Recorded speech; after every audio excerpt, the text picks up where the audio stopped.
A'udzubillahi minasyaitonirrajim. Bismillahirrahmanirrahim. Assalamualaikum warahmatullahi wabarakatuh. Selamat datang kembali lagi di acara kita, podcast Masjid Istiqlal Toronto.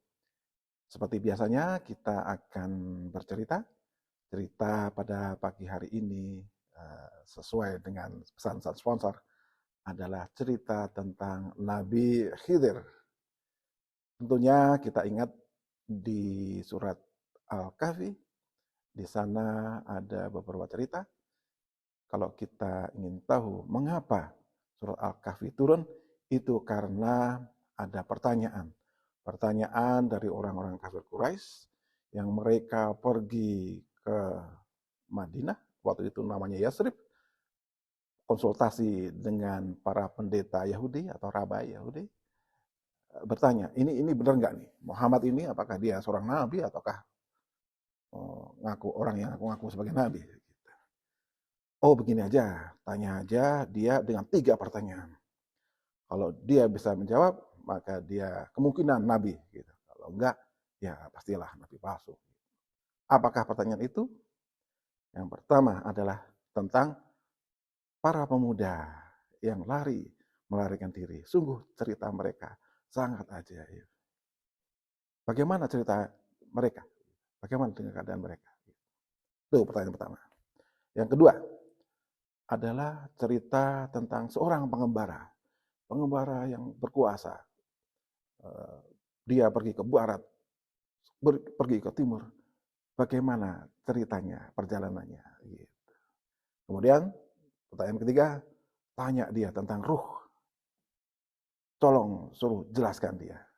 Kalau dia menjelaskan dengan panjang lebar, ketahuilah bahwa dia nabi palsu. Gitu. Jadi gitu ceritanya. Pertanyaan sebenarnya ada 2, tapi yang ketiga adalah jebakan. Maka turunlah surat Al-Kahfi. Tentunya Al-Kahfi ini turun tidak segera. Ketika mereka bertanya kepada Nabi, Nabi bilang, oh datang lagi besok ya. Jawabannya besok. Besok mereka datang lagi, tanya, bagaimana jawaban 3 pertanyaan itu? Oh belum ada, datang lagi besok. Datang lagi besok, datang lagi besok, datang lagi besok, datang lagi besok, besok lagi, besok lagi, besok lagi, terus sampai berbesok-besok. Akhirnya mereka frustasi. Ini benar Nabi apa enggak? Gitu. Nggak tahu jawabannya, nggak usah jadi Nabi lah. Tidak hanya Nabi, para sahabat juga khawatir. Wah ini bagaimana ini kok Nabi tidak mendapatkan wahyu ini? Jangan-jangan putus nih kontak kita dengan apa? Dengan langit. Gitu. Mana nih si Jibril? Nabi juga khawatir. Kok Jibril kok nggak datang-datang ya? Sudah lama nih, sampai berhari-hari, berminggu-minggu belum datang juga. Akhirnya turunlah surat Al-Kahfi ini. Gitu. Di situ Nabi disindir ya, disindir. Nah, ada kata-kata wala taqulanna inni fa'ilun dzalika ghadan. Jangan bilang dulu aku akan menjawab itu besok ya, gitu. Illa ayyasha Allah. Kecuali dengan insya Allah. Insya Allah ya, gitu. Baru. Nah, di surat Al-Kahfi itu tidak hanya menjawab 2 pertanyaan utama, ada bonusnya. Jadi 2 kisah lagi. Ada 2 kisah lagi. Jadi selain kisah tentang Ashabul Kahfi, lengkap di sana. Juga ada kisah tentang apa itu Dzulkarnain yang ditanyakan, lengkap juga. Diselipin dengan 2 kisah. Yang pertama adalah kisah tentang si kaya pemilik 2 kebun. Yang kedua adalah kisah Nabi Musa berjumpa dengan Nabi Khidir. Nah, kisah yang tambahan yang pertama ini, kisah tentang si kaya pemilik 2 kebun, sebenarnya ini adalah sindiran. Sindiran bagi kaum kafir Quraisy, bagi yang menanyakan beliau sebenarnya. Ya, coba lihat. Mereka kaya, bukan? Kaya, kemudian berkuasa, hartanya banyak, anaknya banyak, pengikutnya banyak. Mereka ingin status quo. Kemudian mereka juga tidak percaya dengan adanya hari kiamat. Mereka tidak bersyukur dengan datangnya Nabi baru dengan hidayah. Mereka sama sekali tidak percaya pada hari kebangkitan. Nah, sedangkan temannya yang orang soleh memberi nasihat, jangan dah kamu kafir. Itu semua itu datang dari Allah. Masya Allah. La haula wa la quwata illa billah. Semua itu datang dari Allah. Mbok ya kamu ingat, waktu kecil, kamu diciptakan oleh Allah. Sekarang udah dewasa, masa kamu kufur pada Allah? Ya, itu yang pertama. Jadi, sindiran kepada kaum Quraisy. Yang kedua, nah ini yang menarik ini, adalah sebenarnya sindiran bagi kaum Yahudi, terutama kaum elitnya, kaum terpelajarnya, yakni rabai Yahudi, pendeta-pendeta mereka. Kenapa? Ingat, Nabi Musa adalah nabi mereka, nabi orang Yahudi. Kaum Yahudi yang ada di Yasrib, Madinah, mereka menguasai Taurat, menguasai Injil, ya, menguasai cerita-cerita tentang keagamaan, termasuk yang dipakai pertanyaan. Itu mereka kuasai semua. Dan mereka tidak sebar kepada siapapun. Hanya kalangan mereka sendirilah. Gitu. Tentang Ashabul Kahfi, tentang Dzulqarnain, bahkan tentang pertanyaan yang paling sulit. TTS ya, teka-teki sulit. Tentang ruh. Nah, gitu. Nah, mari kita lihat sebagai pesan-pesan sponsor, kita lanjutkan cerita tentang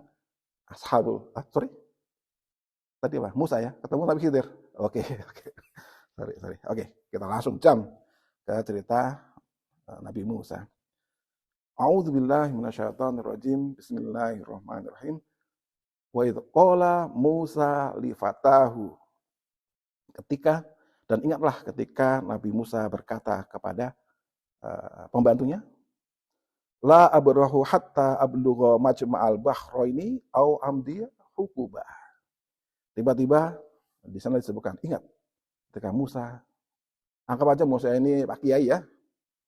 Ingat ketika Musa, Pak Kiai, berkata kepada santrinya, ya, pemudanya itu santrinya gitu, muridnya. Sungguh aku tidak akan berhenti sampai ketemu di tempat bertemunya dua lautan. Atau aku akan berjalan terus amdiyah hukuba, bertahun-tahun. Jadi Fatah itu anak muda. Ini anak muda yang ada di sini, tolong ya. Ini ada ibrah yang kita bisa ambil. Pertama, Nabi Musa. Nabi Musa itu kok bisa-bisanya berkata kepada pemudanya, aku mau jalan jauh menemui guruku. Gitu. Di mana tempatnya? Di tempat bertemunya dua samudera. Kalau nggak ketemu, aku akan tetap berjalan terus selama bertahun-tahun. Uqubah itu seumur itu seumur manusia.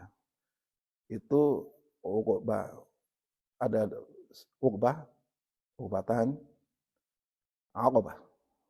Jadi hukuban itu bertahun-tahun, seumur hidup tambah seumur hidup tambah seumur hidup gitu.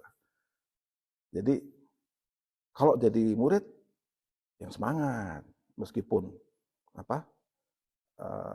tempatnya jauh, kesana juga, dikejar, ilmunya di mana dikejar. Dan perjalanan jauh itu tidak mengapa, penting karena untuk mengejar ilmu itu.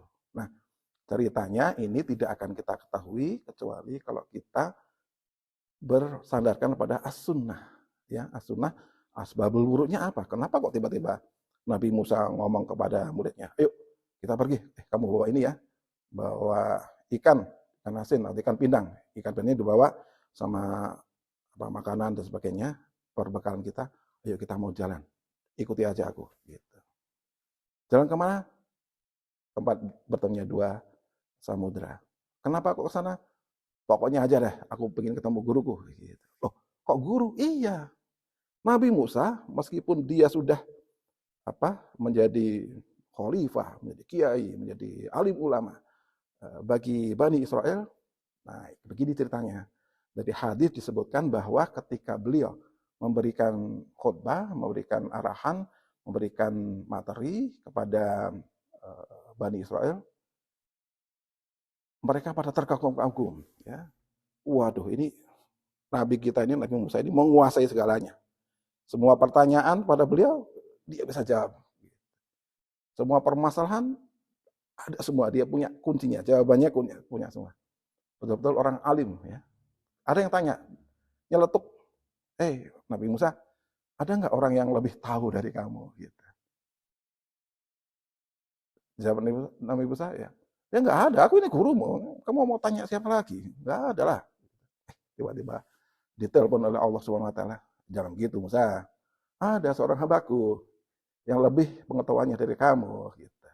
Oh ya, iyalah, ada di mana dia? Aku ingin berguru. Ya, kamu boleh ke sana. Jalan aja ke sana, bawa perbekalan, bawa ikan pindang.